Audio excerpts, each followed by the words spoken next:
You're listening to the Effective Statistician podcast, the weekly podcast with Alexander Schacht, Benjamin Pieske and Sam Gardner, designed to help you reach your potential, lead great science and serve patients without becoming overwhelmed by work. Today we are talking about how to ask for more money or for a promotion. Stay tuned, and now the music. When I started early in my career, I had no clue, really no clue about this topic. And even over time, I learned it, let's say, the hard way. I made lots of mistakes, and that's completely fine. There's a couple of things that are really important that I learned over the years. And of course, the overall setting depends a little bit on the setup. So in a very big company, it will be a little bit different or very different than in a very small company where you may directly negotiate with the owner of the CRO or something like this. So take this and learn from it, and all the best for your next negotiation, for your promotion. I'm producing this podcast in association with PSI, a community dedicated to leading and promoting the use of statistics within the healthcare industry for the benefit of patients. Join PSI today to further develop your statistical capabilities with access to the video-on-demand content library, free registration to all PSI webinars, and much more. The reduced rate is only £20 for non-high-income countries and £95 for high-income countries annually. Check out the PSI website at psiweb.org and become a PSI member today. Welcome to another episode of the Effective Statistician.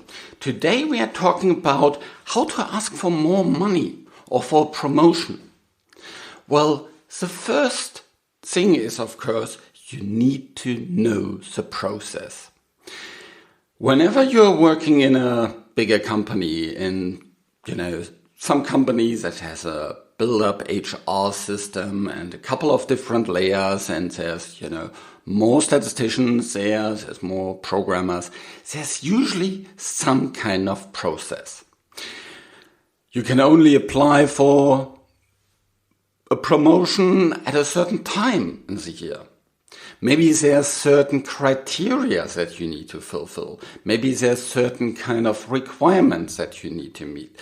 Maybe there's some kind of grid that shows, okay, for that level you need to have demonstrated these kind of skills. For that level you need to have demonstrated these kind of skills. So understand that. Also understand who's involved in the process. Who makes the decisions? Is it your supervisor? Is it your step supervisor? Is there a committee? If there is, you need to understand these people and they need to know you.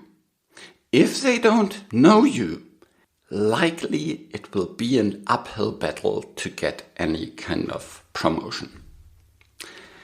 Also in terms of money, there is usually some kind of process. And you need to understand how this process works. Have a discussion with your supervisor. When is the budget coming? On which, topics does it depend whether you get more money? Does he have the freedom?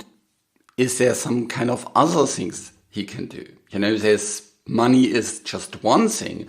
Maybe there's some other perks that he has better access to. Maybe he can put you on a training more easily because he has some kind of training budget. Or maybe he can help you to work more from home. Or maybe he can help you to get to a specific conference that you would like to get to.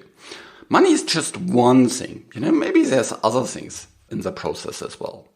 So understand these processes, understand the rules behind it, the written and the unwritten rules, and see what's there. And then over the time, before you actually ask for more money or promotion, document how you have helped to achieve your company, your organization goals.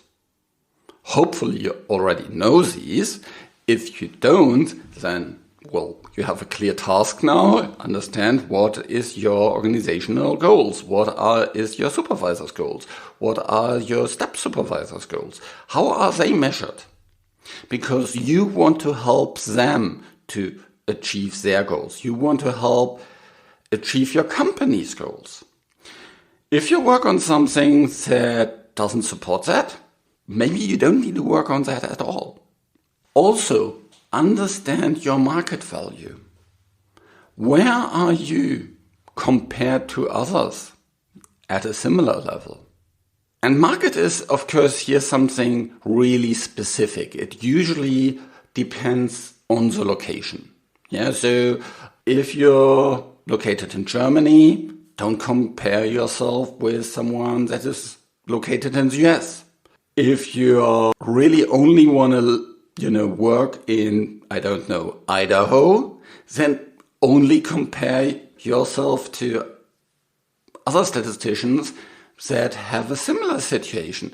And of course, then only those jobs apply where you can actually live in Idaho. Yeah, so if you can't compare your salary to someone that works in San Diego if the job requires them to be in San Diego. It's just a different market. So the market, of course, depends on your mobility. Yeah, so if you, for example, work in Spain, but you can easily, move to Germany, that already might come with a very, very different market. But of course, it also comes with different costs of living and all kind of other things. So understand what is your market and understand what is your market value within it. For that, actually helps to, from time to time, to check what is out there and maybe even apply. Even if it's just for understanding your market value and maybe it's just for having a pulse on the market value, having a pulse on what's going on. Is there, an employer market or is there an employee market? I think for statisticians, for years, it's an employee market where the employees are in a much better kind of situation because there's lots of open positions and you can apply likely for many positions. And so if you're really good, if you can work in different environments, if there's, lots of, or maybe you can work from home for lots of different companies, then have a look into that and see whether there's something open. And you'll also train your skills in terms of selling yourself, in terms of going through a hiring process successfully. Maybe even if you don't really need it, maybe something positive comes out of it, but you'll always learn. So invest some time into that. And of course, that will also help you to understand where you are in the company. Yeah, maybe the company is really kind of paying far below market value or far above market value. Yeah, so, and of course, paying, I mean all benefits included. So understand that. If you want to ask for more money or promotion, you also need to have allies outside of, your team. You need to have people that have recommended you, people that have praised you. If, the VP of medical said, great job done, save that email, send it to your supervisor. And these kind of stories will help you to show how you have changed a project, how you have impacted a compound, how you have helped the company to achieve its goals. Often, of course, we work in teams. And now it becomes a little bit tricky. We are rewarded for kind of team behavior and all these kind of different things. But when it comes to promotion, it's very often about what was your unique contribution. What was it very specifically that you did that helped to move the project forward? Maybe it was you helped that, in terms of negotiation within the team. Maybe you helped to kind of solve a couple of conflicts. Or maybe it was some kind of very, very technical thing, like you did all the simulations to understand the probability of success for the project. Or maybe you came up with a very innovative way to analyze or visualize or communicate the data. Or maybe, you had the idea for the study, or you had the idea for the specific project, and you convinced others to act on it. So all these kind of different things, have a thought about what was your unique contribution. If you want to explain that, there is a really nice framework that I very often recommend. It's a STAR framework. STAR. STAR is for situation. So what was the specific situation that you were in?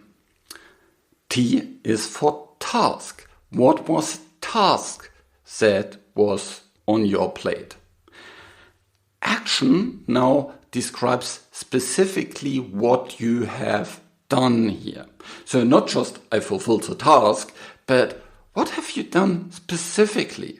Have you pulled in other people? Have you, created alignment? What have you done? R is a result. What's the impact? Did it change the needle? Did it help others to make a decision? What was the outcome? And that is a really, really critical piece. I once was kind of working in a team and that completely went off a tangent, and some team members thought, we need to create here some kind of probability of success.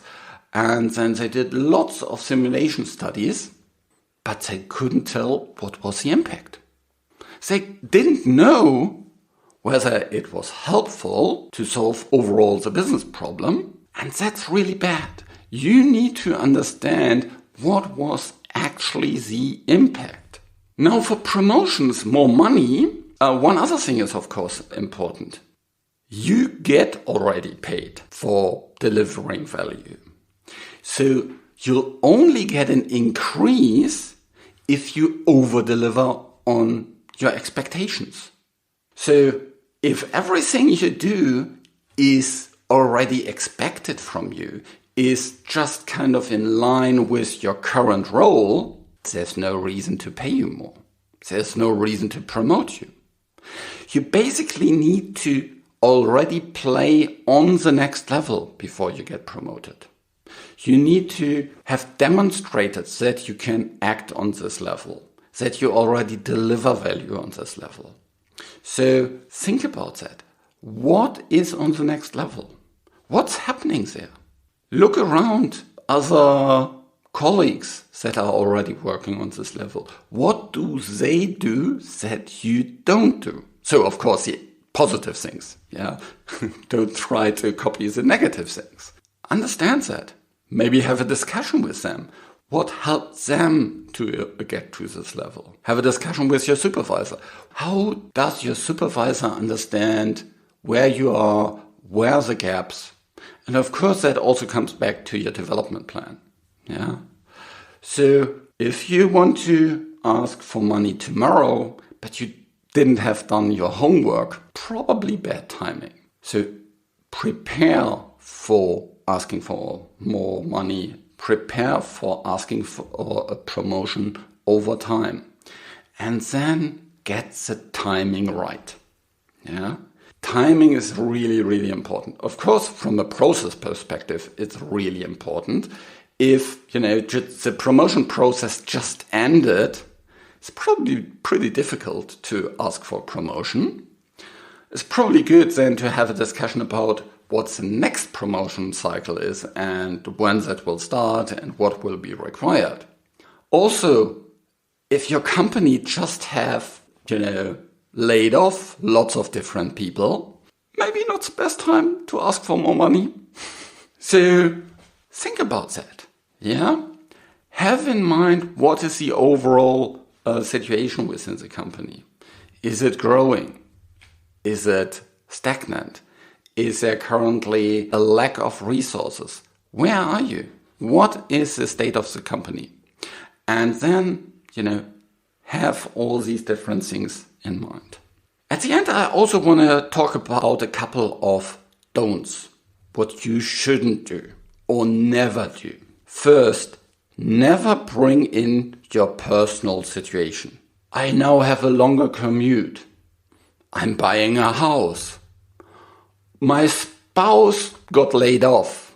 Whatsoever. These are not reasons for your company to give you more money. It's not a charity organization. And even if it is, they will give it to someone else. So come with the value that you bring, not with your personal situation.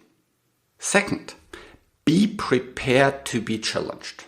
I hardly ever think that, when you ask for more money or for promotion, the other person will, oh, sure, how much do you want? Be ready, yeah? Don't come unprepared with these kind of things. That's highly unprofessional and will only kind of make it harder for you next time. Also, ask for what your supervisor or company cannot provide. There's probably certain rules from HR or whatsoever that's not what we do. For example, if you ask for a company car, but nobody in your company, or at least your level, has one, it's probably difficult. Yeah? Or a long shot. If your supervisor is not allowed to give you more freedom in terms of working from home, don't ask for it. Yeah? That doesn't make sense. Yeah, maybe you can find out what's allowed and what's not allowed by looking into kind of HR rules or kind of having a discussion about, generally benefits with your supervisor over lunch or something like this. You can ask for these kind of things and the situation and stuff like that also in a just general discussion, where you're not directly asking for, I want a company car or something like that. So be aware about what's possible and make sure that you can demonstrate the value you bring to your organization that is beyond expectations already. If you have that clear and if you can show that consistently, that is also really important. Just because you delivered this one nice project will not change things. You need to have delivered it consistently over time. Yeah. Just because you have done one database log really nice, that doesn't mean a lot. Yeah. If you have shown consistently delivering value beyond expectations, and consistently, of course, kind of depends on where you are and what is the requirement for promotions. Maybe it's, a year consistently working above, or maybe 2 years. That always depends a little bit on the company culture. And also, of course, depends on how big the steps are in terms of promotion. Yeah. If there's only, let's say, 3 levels within the company, then the steps are probably bigger. If you have 20 levels, then the steps are probably smaller. And the process will look very, very different. Or maybe there's, certain steps that are specifically big, and others are smaller. So know about these kind of different things before you go into these discussions. Don't come unprepared. If you have any thoughts about this, send me a message on LinkedIn. I'm always really, really happy to have a discussion about this on LinkedIn and help you to progress. This show was created in association with PSI. Thanks to Rain, who helps with the show in the background, and thank you for listening. Check out theeffectivestatistician.com for the show notes and lots of more things you can learn to boost your career as a statistician in the health sector. And of course, then to harvest all the things that you invested. There's also the Effective Statistician Leadership Program. We are starting the enrollment for that soon again. So stay tuned for that. Reach your potential, lead great